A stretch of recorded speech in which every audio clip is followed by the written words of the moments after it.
அஸ்ஸலாமு அலைக்கும். இப்போ ஒரு குட்டி மீன் விளாக் பார்க்கலாமா? இப்போ வந்து நம்ம மட்டன் பிரியாணி பார்க்க போகிறோம். எப்படி செய்யணும் பார்க்கலாம் வாங்க.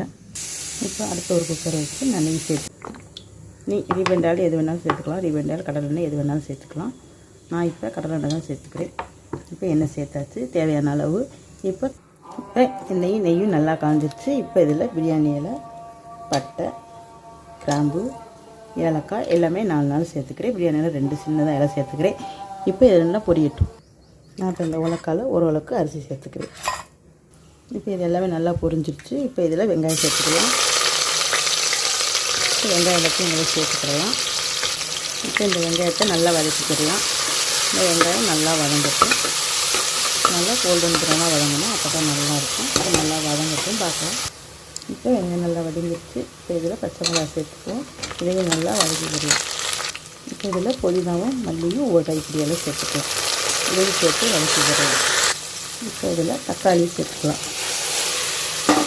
தக்காளியும் சேர்த்து நல்லா வதக்கி வச்சுக்கலாம். இப்போ எல்லாமே நல்லா வதங்கிடுச்சு. இப்போ இதில் இஞ்சி பூண்டு 2 ஸ்பூன் சேர்த்துக்கலாம். ஏன்னா மட்டன் ஏற்கனவே 2 ஸ்பூன் போட்டு வேக வச்சுருக்கேன். இப்போ இதில் 2 ஸ்பூன் சேர்த்துக்கலாம். இப்போ இதில் மட்டனை சேர்த்துக்கலாம். நான் வந்து 1/4 படி அரிசி சேர்த்துருக்கேன். அதனால் 300 கிராம் மட்டன் சேர்த்துருக்கேன். இப்போ இதில் 1 ஸ்பூன் மிளகாய்த்தூள், 1 ஸ்பூன் பிரியாணி மசாலா, 1/2 ஸ்பூன் கரம் மசாலா எல்லாத்தையும் சேர்த்துக்கலாம். இதை சேர்த்து வதக்கிக்கிடலாம். இப்போ இதில் தயிர் சேர்த்துக்கலாம். தயிர் ஒரு 300 மில்லி இதையும் சேர்த்து நல்லா வதக்கி விட்டுக்கிடுவோம்.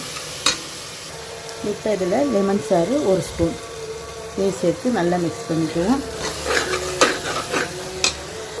இப்போ 1 உலக்கு அரிசிக்கு 2 உலக்கு தண்ணி இதை சேர்த்துக்குவோம். நான் வந்து 1 டம்ளர் பால் அதோடு சேர்த்துருக்கேன்.